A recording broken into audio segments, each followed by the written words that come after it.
Déjà, c'est un marché qui est colossal. C'est 6 000 milliards d'euros en France, c'est 5 fois plus en Europe. Tout l'enjeu, c'est d'aller monter un réseau de banquiers privés expérimentés partout en France. Et aujourd'hui, après 18 mois, on est une soixantaine, 30 banquiers privés dans 6 grandes villes en France. On a 3000 supports financiers dans notre catalogue de produits. Et c'est vrai que c'était assez formidable dans la perspective. On est passé de 0 à peut-être 500 personnes, dont 200 salariés et 300 franchisés en 4 ans.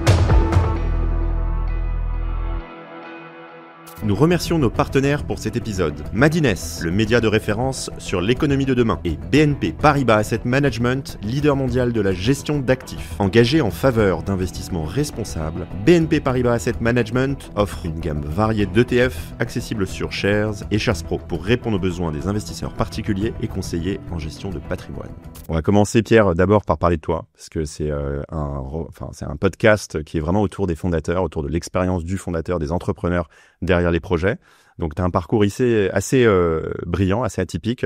Est-ce que tu peux te raconter un peu en quelques mots ? C'est qui ? Qui es-tu ? Ouais, moi j'ai 34 ans, je suis franco-italien. J'ai fait une école de commerce. J'ai monté ma première entreprise en fait quand j'étais en école, en première année, qui était un réseau de soutien scolaire qui regroupait des professeurs de particuliers qui donnaient des cours à des élèves de prépa. Prépa First. Prépa First. Ouais. On l'a monté avec un copain pendant 4 ans en parallèle des études. Ensuite, on l'a vendu, c'était en 2015. J'ai fait du conseil en stratégie pendant 2 ans, en France et à l'étranger. Et avec des anciens du cabinet, on a monté un deuxième réseau qui est un réseau de travail temporaire. C'est un marché que je connaissais pas du tout. Ouais. C'est un gros marché assez poussiéreux et j'aimais bien l'idée de dire on peut apporter de la fraîcheur avec un modèle à la fois humain et tech. Ouais. Et j'étais en charge de monter tout le réseau de franchisés et d'associer la tech à cette. Donc ça, c'était Easy Work. Ouais, absolument. Donc toi, attends, Prépa First, 2015, donc tu as 24 ans et donc tu as déjà monté une boîte et fait un petit exit. Donc t'étais assez... généralement, les gens, quand ils sont à l'école, ils sont là pour s'amuser, sortir, profiter. Toi, tu étais déjà un esprit très business orienté et déjà en train de construire des entreprises. Tu as commencé très tôt. Ouais, si tu veux, j'étais professeur de maths comme la plupart des étudiants en école et je comprenais pas pourquoi 50% de ce qu'on gagnait était donné à une agence qu'on connaissait pas. Et je me suis dit, pourquoi pas fédérer tous mes copains et puis ensuite les copains de copains qui sont également profs, créer un nouveau réseau en mettant un peu de tech pour fluidifier la mise en relation avec les élèves. Et c'est comme ça qu'on a monté Prépa First. Exceptionnel. Bon, Easy Work, ça a été une aventure extraordinaire. C'est une boîte qui est montée très haut, vous avez recruté beaucoup de monde. Est-ce qu'en quelques mots rapides, tu peux nous dire un peu comment tu as vécu cette aventure ? Parce que c'est vraiment ce qu'on appelle les montagnes russes de l'entrepreneuriat. Comment tu as vécu ces années-là ? Ouais, Easy Work, c'est donc pour rappel, on fournissait de la main-d'œuvre, ce qu'on appelle blue collar, à des entrepôts de logistique, d'industrie, à ce genre d'entreprise. On le faisait avec un modèle assez singulier où on aidait des directeurs d'agences d'intérim à s'installer à leur compte comme indépendants et on les équipait avec une plateforme tech qui faisait toute la partie sourcing et scoring de candidats. Et donc on a attaqué un marché d'1 million d'intérimaires en France. Wow. Qui était pas changé depuis 30 ans et dominé par tous les gros, Adecco, Manpower. Et c'est vrai que c'était assez formidable dans la perspective. On est passé de 0 à peut-être 500 personnes, dont 500 salariés. Donc 200 salariés et ouais. 300 franchisés ouais. En 4 ans. Donc la croissance était assez géniale. On a fait plein de bêtises, plein d'erreurs, beaucoup d'apprentissage pour la suite aussi. La première, c'est de vouloir remplacer le métier par la tech. Donc ce qui force un peu d'humilité, mais on a appris aussi beaucoup de choses et je pense un des grands apprentissages, c'est de se dire que dans un marché, quand tu fédères les bonnes personnes avec un modèle qui est relativement stable et sain, tu peux faire des belles choses. Bon, c'est hyper intéressant. Moi, c'est un des points qu'on a en commun, c'est que Rockfin n'est pas ta première expérience et Shares n'est pas ma première expérience. Et en fait, je trouve qu'il y a quelque chose d'intéressant chez les repeat entrepreneurs, surtout quand il y a eu des succès mais aussi des échecs, quand il y a eu des choses mitigées. Ça permet vraiment je trouve, de créer des profils d'entrepreneurs plus aguerris et plus peut-être humbles et prêts à monter des projets avec les leçons finalement d'aventures passées. Donc ça, je trouve ça hyper intéressant. Mais alors pourquoi la gestion de patrimoine ? Parce que là, il y a un shift. Tu passes donc de l'enseignement. Ensuite, la logistique et l'emploi, et puis tout d'un coup, la gestion de patrimoine, qui est un environnement très différent. Donc, comment t'arrives là-dedans ? Ouais, d'abord comme client, D'accord. et avec une frustration d'être en banque privée, de pas avoir accès autant que je voudrais à mon banquier, d'avoir des produits qui étaient souvent les produits de la banque et pas forcément les plus pertinents. Et puis l'impression de gérer mon patrimoine avec des outils et des manières un peu à l'ancienne. Oui. Et en fait, je me suis retrouvé dans ces 6 millions de foyers français qui ont plus de 100 000 euros de patrimoine financier et qui sont frustrés par la banque. Ce qui est nouveau, c'est que cette frustration, j'ai appris qu'elle était au moins aussi grande côté banquier. Et l'idée de Rockfi, avec la casquette plus entrepreneur, c'est de se dire, en fait, c'est pas le problème d'avoir des mauvais banquiers. C'est des organisations bancaires qui sont devenues beaucoup trop lourdes et qui freinent l'initiative des banquiers, ce qui frustre leurs clients. Et donc l'idée de Rockfi, et c'est comme ça que c'est la tech, c'est l'univers d'investissement. Qu'est-ce qui freine selon toi les banquiers? Ouais, il y a plusieurs choses. La première, c'est que tu vois, quand tu es banquier aujourd'hui et tu comptes le nombre de couches hiérarchiques avec le patron d'une grande banque, il y a probablement 8, 9, 10. Ouais. Donc c'est autant de strates qui freinent la décision et qui imposent plus de process au bon sens. Donc déjà, c'est un point organisationnel. Et puis en effet, il y a un point d'outil. Quand tu regardes le marché bancaire, tu utilises des applications comme Revolut ou comme Conto. Je connais pas grand monde qui utilise ces apps-là, qui se disent je vais revenir tu vois, dans ma banque. Comment ça se fait que la gestion de patrimoine, il n'y ait pas effectivement une nouvelle technologie qui est profondément simplifiée l'expérience des clients? Ouais, c'est vrai qu'aujourd'hui, avec la digitalisation, finalement, sur les segments moins de 100 000, on va dire, les gens sont habitués en self-care à avoir accès à des technologies extrêmement fluides, extrêmement rapides. Et dès qu'on va avoir un peu plus d'encours, un peu plus d'épargne, on a quand même besoin d'une interaction avec quelqu'un qui conseille. Et là, c'est vrai qu'il y a plus d'outils digitaux dignes de ce nom. Donc, non, moi, je partage et c'est là-dessus on s'est retrouvé. Est-ce que tu as une petite anecdote marquante un peu sur ton parcours avant de me concentrer un peu sur Rockfi, qui a un peu à expliquer l'entrepreneur que tu es aujourd'hui? Ouais, il y en a une qui me vient à l'esprit, qui est celle de la rencontre avec Didier Vallet, qui est notre investisseur, et je pense investisseur d'ailleurs en commun avec Shares, et qui est, je pense, le point de démarrage de Rockfi. C'était l'été 2023, donc il y a pas loin de 2 ans, où j'avais déjà fait ce constat. J'avais pendant 3 mois parlé à des dizaines de banquiers privés et vu une espèce de frustration commune et le potentiel de nouveaux modèles. Mais il manquait un investisseur. Et derrière toutes les beaux succès des fintech françaises, tu vois, quand je regardais Conto, Penny Lane, Shares, à chaque fois il y avait un nom qui était derrière, c'était celui de Didier Vallet, qui est l'ancien directeur général délégué de la Société Générale, et lui-même du coup Business Angel. Et donc je me suis dit, si on doit faire quelque chose, c'est probablement avec lui qu'on doit le faire. Et donc je lui ai envoyé un premier message sur LinkedIn, je ne le sais pas. Un deuxième message, un troisième message, et finalement il m'a proposé un appel d'une demi-heure qui s'est transformé en rendez-vous parce que du coup évidemment je voulais le rencontrer. Et d'une demi-heure, on a passé 2 heures ensemble à partager la vision du marché, l'idée d'avoir un modèle qui soit pas que tech, mais d'abord humain et tech. Et c'est là où Didier m'a dit, en fait, il te faut plus de fonds que juste un ticket de Business Angel. Et ça se tombe bien, je monte mon fonds Varsity et vous pourriez être le premier investissement. Et c'est comme ça qu'on a démarré l'aventure Rockfi. Incroyable. Je crois qu'il y a beaucoup d'éléments là intéressants dans ce que tu dis, dans cette anecdote. Je crois que le premier, pour ceux qui nous écoutent et qui sont entrepreneurs, qui veulent monter leur boîte, c'est le culot de l'entrepreneur. Le culot de Pierre qui envoie un message sur LinkedIn à l'ancien numéro 2 de la Société Générale. Et puis un deuxième message et un troisième message qu'obtient son rendez-vous téléphonique, qui le transforme en rendez-vous de 2 heures. Bravo. Et je pense pour ceux qui nous écoutent, c'est hyper inspirant parce que moi, je le dis souvent quand on me demande c'est quoi la clé pour monter sa boîte, etc. Je pense que la clé, c'est évidemment d'avoir une très bonne équipe de cofondateurs, on va en parler, d'avoir une très bonne idée, mais c'est aussi d'avoir des investisseurs, des mentors pour éviter de faire des erreurs. Il faut les attirer, c'est pas facile.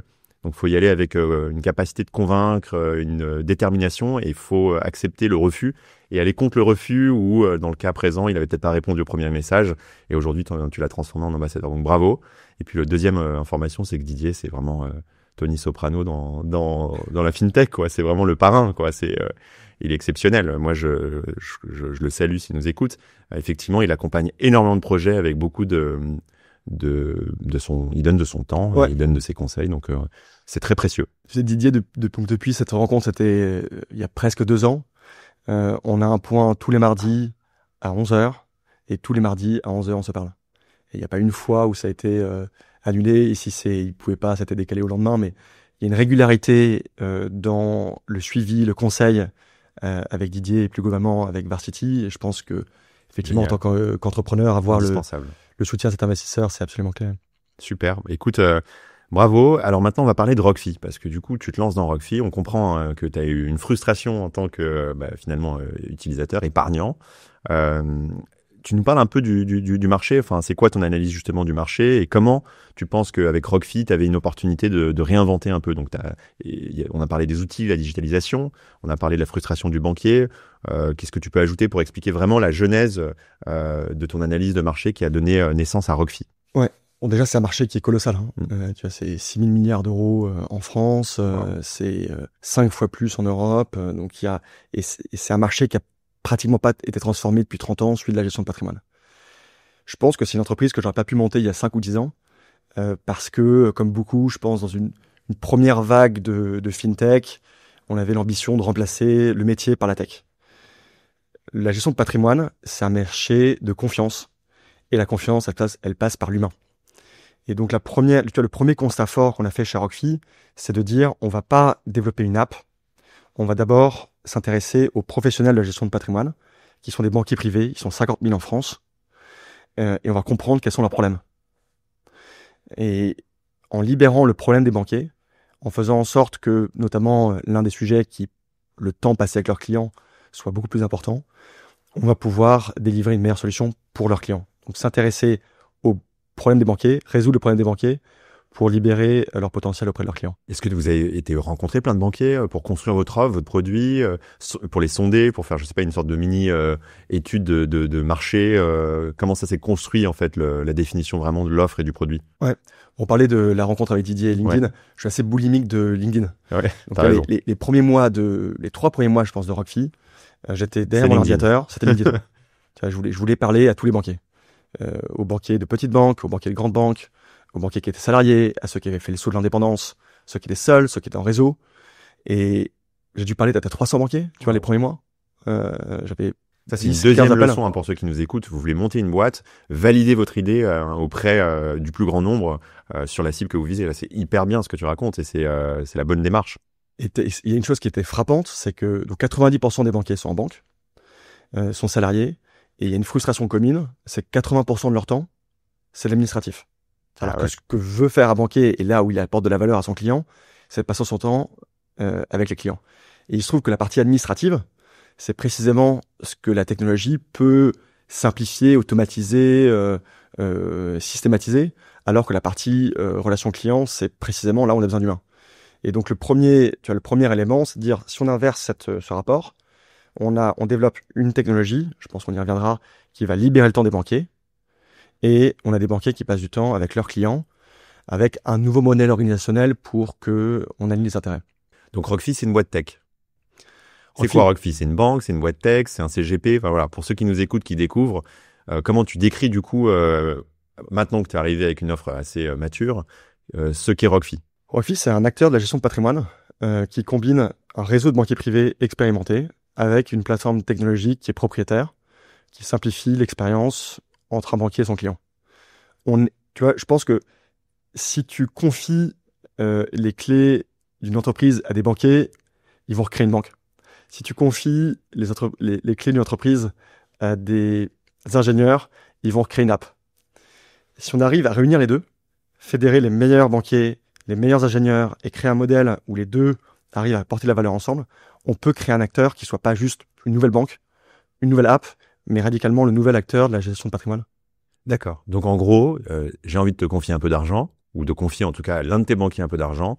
Je deviens client de Rockfi et j'ai un banquier référent qui est dans ton réseau. C'est un network en fait, c'est un réseau de banquiers. Ouais, c'est exactement ça. Et j'ai tous tes outils, toute ta gamme d'outils digitaux. Ouais, c'est exactement ça. Donc aujourd'hui, nos clients, c'est des entrepreneurs qui ont monté des entreprises, qui vont la vendre ou qui viennent de la vendre. On a des jeunes retraités qui veulent des revenus complémentaires, qui pensent à la succession. On a des jeunes héritiers qui viennent de recevoir un certain héritage et qui se disent comment je vais pouvoir le protéger et le faire fructifier. Donc on a en fait des profils assez différents, mais qui ont un point commun, c'est qu'ils ont besoin de conseils. Donc ils ont besoin d'un banquier privé. Ça, c'est la première chose. La deuxième chose, c'est ils ont besoin de performance dans les produits. Et oui. Il y a un biais qui est assez insupportable en banque, c'est que le producteur et le distributeur. Donc on distribue ce que... Ça veut dire que quand vous passez par une banque traditionnelle, généralement, on va vous proposer les produits de la branche asset de la banque. Donc vous êtes chez la banque A, on va vous dire on a des super assurances vie, on a des super dans nos enveloppes, on a des super plans d'investissement, des super fonds, mais généralement c'est ce qu'on appelle l'architecture fermée. Donc on vous propose, il y a des exceptions, mais on va vous proposer les produits de la banque qui peuvent être très bons, mais on va pas aller chercher d'autres produits qui peuvent potentiellement être encore meilleurs pour vous, plus adaptés à vous, parce qu'on est contraint par l'univers de la banque. C'est exactement ça. Ce que tu dis, c'est que toi, il y a aucune contrainte. Tu vas prendre toutes les classes d'actifs, tu vois, la bourse, les produits structurés, le private equity, la dette, et tu te dis dans chaque classe d'actifs, quel est le fonds qui est le plus performant. Et si demain, c'est un autre, eh bien, tu peux, sans biais, changer. Donc ça, c'est un élément qui est absolument clé dans une approche de family office. De ce point de vue-là, on réinvente rien avec Rockfee, ça existe déjà, mais en tout cas, on s'intègre dans ce mouvement de family office, à avoir un conseil global et une architecture ouverte de produits financiers. L'élément qui est profondément nouveau, c'est l'idée de dire qu'on a une technologie propriétaire avec une équipe d'ingénieurs qui va, pour le banquier, libérer du temps, et pour le client, on pourra en parler, avoir une vision simple de son patrimoine. Super, hyper clair. Une entreprise, c'est avant tout une équipe de fondateurs, une équipe de dirigeants. On me demande aussi souvent, c'est quoi le secret pour réussir une start-up, et je dis souvent, l'idée peut être bonne, mais si l'équipe n'est pas bonne, l'idée ne marchera pas. À l'inverse, une mauvaise idée avec une bonne équipe, ça marche. Est-ce que tu peux nous parler un peu, toi, de ton équipe, justement? Qui est-ce qui est autour qui t'entoure? Comment tu les as rencontrés? Comment tu les as agrégés dans ce projet? Ouais, c'est absolument clé.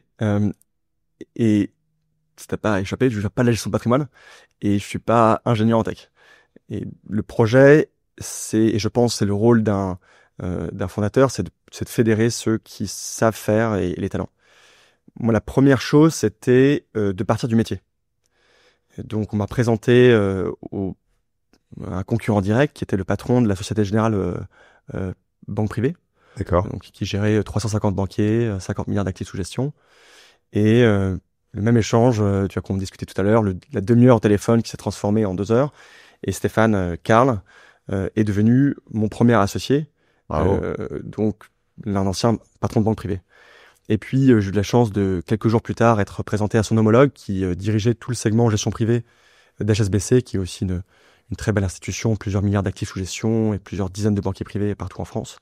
Et Vincent Pagny est devenu le deuxième associé de Rockfee pour monter le réseau. Donc, on est avant tout partie du métier. Et puis, la promesse était d'apporter un vent nouveau et une nouvelle technologie. Je pense qu'il y a un enjeu dans la gestion de patrimoine, c'est d'avoir des opérations qui sont solides. On parle beaucoup de compliance, on parle beaucoup du respect on est une industrie agréée. Bien sûr. Et on m'a présenté une personne assez fantastique qui s'appelle Marie, qui avait monté les opérations de 2 très belles fintech. Et pour la petite histoire, dont les parents étaient CGP. Ah bon? Qui est devenu, décidément. Donc, tu vois, qui connaissait depuis 30 ans ce que enduraient les CGP en termes de réglementation et d'administratif. Et donc, qui est devenue ma cofondatrice et qui a monté les opérations. Et puis, d'un point de vue tech, il y a parmi les différents très beaux succès en France, Conto en fait partie. C'est quand même une entreprise, pour en être d'abord client, qui a réussi à faire ce que peu de gens ont fait, c'est-à-dire simplifier l'ouverture d'un compte bancaire pour entreprise. Et j'ai eu beaucoup de chance d'être présenté au premier ingénieur de Conto, tu vois, qui a monté toute on appelle la stack tech de Conto, Maxime, qui est devenu également mon cofondateur et qui a rejoint le projet pour développer toute la partie technique. Hyper impressionnant. Donc, c'est dangereux de te parler 30 minutes au téléphone. Ça peut changer une vie. Ça peut durer plus longtemps. J'ai l'impression que en tout cas, tu as réussi à convaincre des gens de qualité. Moi, j'en ai rencontré certains et donc je confirme que c'est une sacrée équipe. Bravo. parce qu'il y a une vraie complémentarité qu'on ressent et je me retrouve dans ce que tu dis. Pour moi, le CEO d'une startup, c'est un peu comme un sélectionneur d'une équipe de sport collectif. Son but, c'est de trouver vraiment les meilleurs, au poste important, les meilleurs talents, et c'est ce que tu as réussi à faire. Donc un grand bravo. Et puis derrière, il y a aussi des investisseurs impressionnants, une levée de fonds, plusieurs levées de fonds assez structurantes. On a parlé de l'amorçage avec Didier. Ouais. Est-ce que tu peux nous parler un petit peu plus de tes investisseurs, des gens qui ont rejoint tes différents tours de table, comment ça s'est fait, comment tu les as à chaque étape emballés, entraînés dans ta vision? Ouais, totalement. Bon, c'est encore une fois un marché de confiance. Il faut avoir les reins solides. C'est des temps longs, la gestion de patrimoine, et avoir des investisseurs qui sont présents sur la durée, c'était quelque chose d'absolument capital. Et pour ça, je voulais avant tout avoir des investisseurs qui soient des décideurs. On parlait de Didier Vallet, c'est le fondateur de Varsity. C'est lui qui est décisionnaire. On se parle chaque semaine et à chaque fois qu'on se parle, ce qu'on se dit, on le fait. On est aussi un modèle de réseau. Je voulais gagner du temps en ayant la chance d'avoir un investisseur qui est déjà monté des beaux réseaux. Et là aussi, derrière tous les beaux succès, quand je voyais Malte, quand je voyais Doctolib, quand je voyais IAD, à chaque fois, il y avait un nom qui revenait, qui était celui d'Antoine Fraise, qui est lui-même entrepreneur, investisseur. Super investisseur, qui est track record brillantissime, extraordinaire. qui est extrêmement disponible et qui est devenu le deuxième investisseur de Rockfi au démarrage et qui a rejoint également notre conseil d'administration. Et puis, plus récemment, on a eu la chance d'avoir une belle traction, d'avoir des chiffres qui montraient en tout cas un vrai besoin de la part des clients et des banquiers.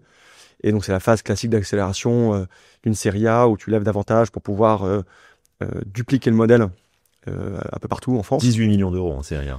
On a levé 18 millions d'euros et un peu moins d'un an après le tour d'amorçage. Parce qu'on faut quand même le rappeler, on est dans une période économiquement qui est un peu difficile, qui est agitée, on va dire. L'argent aujourd'hui se lève. Il y a toujours évidemment de l'investissement, fort heureusement, mais les séries A, c'est une étape très difficile à passer pour une start-up. Le seed, il y a toujours, je pense, du dynamisme. Le growth sur des entreprises rentables, il y a du dynamisme. La série A, série B, c'est un peu le spot un peu difficile. Réussir une levée de fonds de 18 millions dans ce climat, bravo. Ouais, on a eu beaucoup de chance d'avoir Philippe Colombel, le fondateur de Partech, avec qui on a eu tout de suite une très forte accroche, qui lui aussi est le fondateur de son fonds, donc décisionnaire, qui a financé des très beaux succès comme Penny Lane dans l'univers de la fintech et qui connaît particulièrement bien notre marché, la création, la gestion de produits financiers, pour lui-même être directeur d'une société de gestion. Et donc, c'est Philippe avec Partech qui ont l'idée ce tour de table. Et on a voulu associer quelques business angels au sein du tour pour prendre le maximum d'apprentissage, d'expertise. Et c'est à cette occasion notamment que les fondateurs de Penny Lane sont entrés au capital de Rockfi. Ouais, génial, bravo. Donc, une belle équipe de cofondateurs, une très belle équipe d'investisseurs. Donc là, plus rien ne peut t'arrêter. Tu as annoncé dans ta levée de fonds, vous avez annoncé un objectif de 1 milliard d'euros sous gestion d'ici la fin 2026. Comment on va chercher 1 milliard d'euros en quelques années, parce que vous existez depuis pas si longtemps, donc comment on y parvient?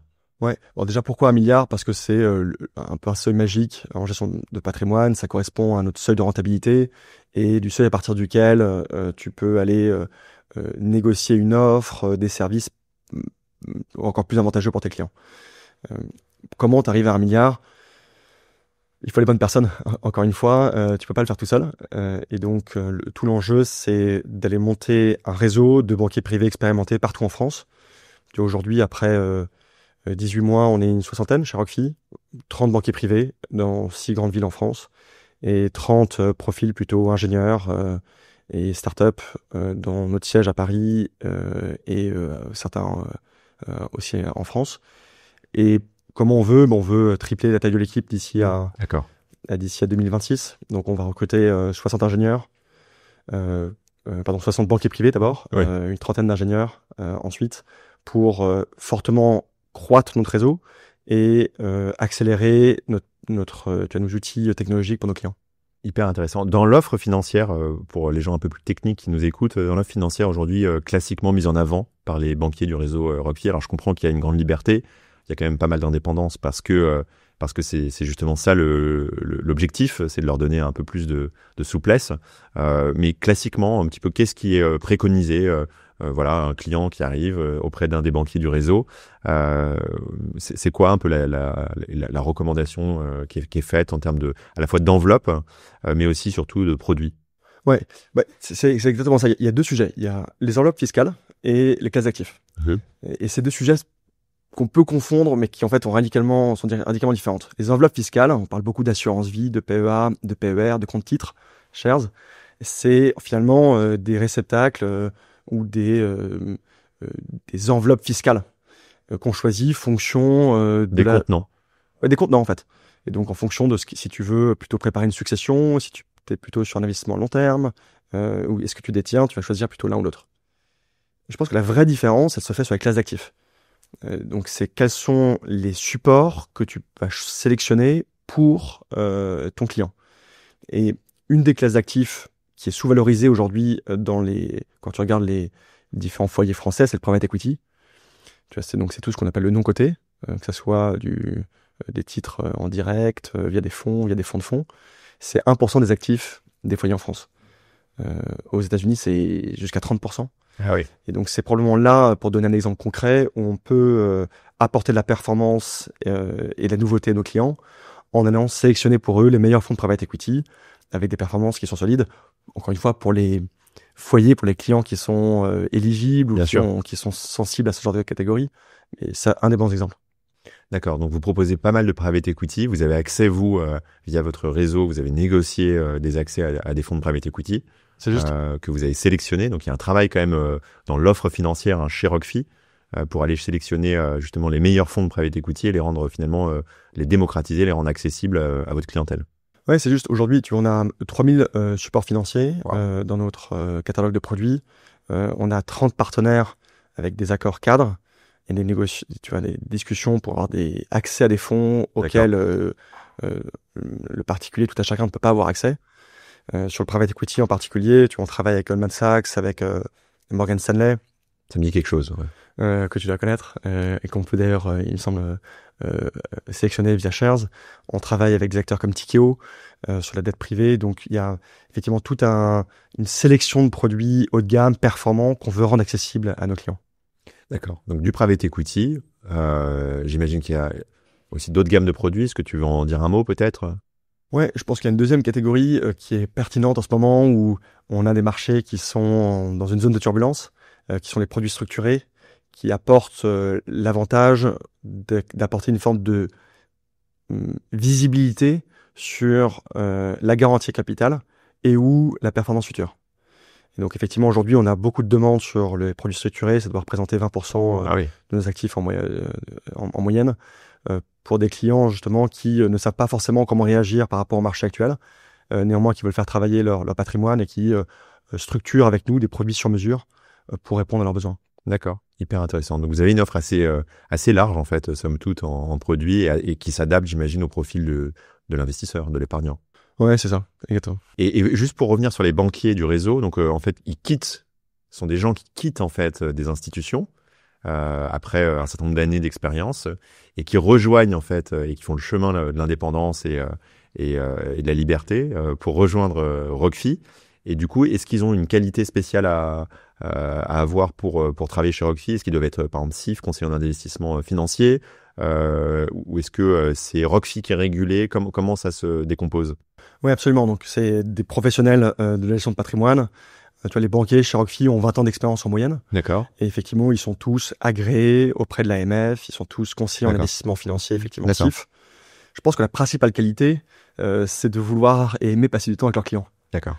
Tu vois, je crois beaucoup à la vision du banquier privé d'il y a 30 ans, qui venait le dimanche à la table de ses clients invités pour parler des marchés financiers, pour présenter tu vois, une nouvelle vision du monde et finalement pour créer ce lien de confiance entre un foyer en fait, plus qu'un client et un banquier. Et le sujet aujourd'hui de la gestion de patrimoine, c'est que l'ensemble des missions qui sont confiées en banque, nivellent vers le bas le métier de banquier. Et je pense que l'acteur gagnant de la gestion de patrimoine, c'est un acteur qui arrive à redonner au banquier ses lettres de noblesse et à redonner sa place.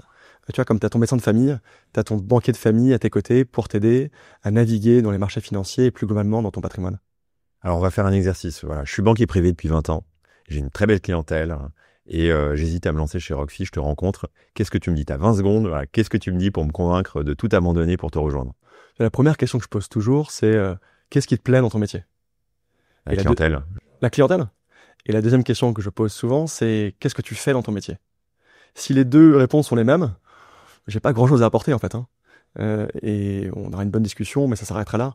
Souvent et malheureusement, la réponse 2 est différente et j'entends effectivement des banquiers qui me disent je veux passer du temps avec mes clients, moi ce que j'aime c'est parler de produits financiers, leur apporter de la valeur. Et la réponse 2 c'est je fais de l'administratif, je fais des choses qu'on me demande de faire et fondamentalement je sais pas trop pourquoi je me réveille le matin. Moi ce qui me plaît dans l'aventure Rockfi, c'est l'idée de fédérer des talents, des banquiers privés qui m'impressionnent par leur expérience, qui m'impressionnent par leur engagement auprès de leurs clients et de créer un nouveau modèle qui libère l'énergie et qui permet à chacun de nos banquiers, je l'espère en tout cas chez Rockfi aujourd'hui et dans le futur, de se réveiller le matin en se disant je fais ce qui me plaît. Super, hyper convaincant. Bah, je signe. Oui, il faut signer. Est-ce que tu peux nous donner un petit peu de vue sur maintenant l'évolution de Rockfi dans les prochains mois, semaines, années? Je sais pas, des fonctionnalités, des offres que tu veux intégrer. Alors, tu as parlé un petit peu du recrutement, tu as parlé un petit peu des ambitions, du milliard d'encours. Mais voilà un petit peu les tendances que tu vois venir et les élargissements de produits ou d'offres que tu aimerais intégrer chez Rockfi. Oui, totalement. On a parlé des banquiers. Pour parler de la partie technologique, il y a un constat, je ne sais pas si tu le partages en tant que client, qui est le reporting en banque privée, qui, alors c'est pas le cas partout, mais globalement est papier, envoyé par courrier postal en mars pour des chiffres de décembre. Et entre-temps, tu as un président américain qui a profondément transformé les marchés. Un sacré président. Donc il y a une chose qui est que moi j'entends auprès de tous nos clients et des personnes autour de moi qui sont en banque privée, qui est je ne sais pas quel est mon patrimoine à un instant T. J'ai des assurances vie, oui. j'ai des comptes titres, j'ai des PEA, je ne sais pas combien je pèse. C'est un verbatim qu'on avait de la part de nos clients. Et la première chose qu'on a voulu monter chez Rockfi, c'était un reporting qui était global. Bien ça. Qui permette d'avoir l'historique de performance, d'avoir le détail par support, par enveloppe, avec les frais, sans les frais, et finalement d'avoir une vision globale du patrimoine. Et pour répondre à ta question de façon plus globale, je pense que il y a des transformations profondes qui vont arriver avec les nouvelles technologies. Je pense évidemment à l'IA, mais pas que. Et on doit pouvoir monter dans le train maintenant pour pouvoir en bénéficier et en faire bénéficier nos clients. Donc c'est une meilleure expérience de visualisation pour que le client à tout moment soit en capacité de savoir où il se situe. C'est exactement ça, Voilà. c'est savoir où j'en suis dans mon patrimoine. Sans avoir un papier qui aurait reçu par courrier postal. Voilà, c'est quelque chose de digital qui permet de savoir où il en est. Et il en est de même pour le banquier, pour qu'il ait une vision sur chacun de ses clients. Moi, je suis client de banque privée, je veux savoir quel est mon patrimoine à l'instant T en me connectant sur une plateforme. Je veux avoir une vision globale pour prendre des bonnes décisions. Et ensuite, je veux avoir un parcours qui soit simple. Comment ça se fait que ça soit simple de payer sur Revolut et que ça soit compliqué de souscrire à une assurance vie ou de faire un arbitrage en compte titre? D'accord. Hyper clair, super intéressant. Est-ce que tu peux maintenant peut-être un peu nous parler des objectifs stratégiques pour Rockfi? Voilà, c'est quoi la montée en puissance? Comment tu vois Rockfi dans les prochaines années? Et puis c'est quoi le KPI que tu suis? On a parlé de l'encours. Alors ça c'est très classiquement dans notre écosystème financier, on parle toujours des encours sous gestion, des encours sous gestion. C'est un KPI, j'imagine. C'est quoi grosso modo les KPI que tu vas suivre et l'ambition des prochaines années? Ouais. Il y en a un qu'on regarde tout particulièrement qui est le NPS, c'est Net Promoter Score, qui mesure la satisfaction de nos clients. On est dans une industrie qui grandit uniquement par recommandation. Un client qui est content, c'est un client qui en parle autour de lui, c'est comme ton médecin, tu le connais par recommandation. Et donc, c'est un formidable cercle vertueux où si on arrive à avoir des clients satisfaits, on va avoir plus de clients demain. Et donc, on pousse d'un cran cette recommandation en faisant pareil chez nos banquiers. Donc on suit également avant tout la satisfaction de nos banquiers. En se disant en fait si j'ai un banquier qui est heureux de faire ce qu'il fait, qui a du temps auprès de ses clients, c'est ce qu'il veut, il va rendre heureux ses clients. Si ses clients sont heureux, ils vont lui apporter de nouveaux clients, et ces nouveaux clients vont finalement créer la prospérité pour le banquier privé qui s'est lancé avec nous. Et donc, c'est comment on crée ce cercle vertueux autour de la satisfaction du client qui est du coup le premier. Et alors, il est bon le NPS aujourd'hui? Il est bon. On a la chance d'avoir un très bon NPS qu'on suit, tu vois, de manière très très fine. Donc, faut le maintenir. S'il est bon déjà. Il faut le maintenir, mais tout n'est pas parfait. Tu vois, il y a quand même des pistes d'amélioration. Il y a plein de pistes d'amélioration. C'est ça qui est assez génial. Il y a plein d'éléments, en tout cas un certain nombre d'éléments à travailler pour se dire comment on peut aller plus loin. Et on a, je pense, comme beaucoup d'entreprises, un mécanisme Docker, tu vois, donc on définit nos objectifs chaque trimestre et nos objectifs découlent du NPS de nos clients et du NPS de nos banquiers. Et aujourd'hui, la satisfaction, donc, elle est plutôt bonne. Vous êtes satisfait de votre roadmap, votre feuille de route? Vous avez l'impression d'être on track? Est-ce qu'il y a des difficultés, des choses où vous dites là, c'est un challenge, on va essayer d'être meilleur, qui peuvent être étrangères à vous-même, qui sont liées au marché, liées à des choses, des imprévus, ou globalement, tout se passe comme prévu? On est on track, on a la chance d'avoir une très belle dynamique. Tu vois, en un peu moins de 12 mois, on a onboardé nos 500 premiers clients.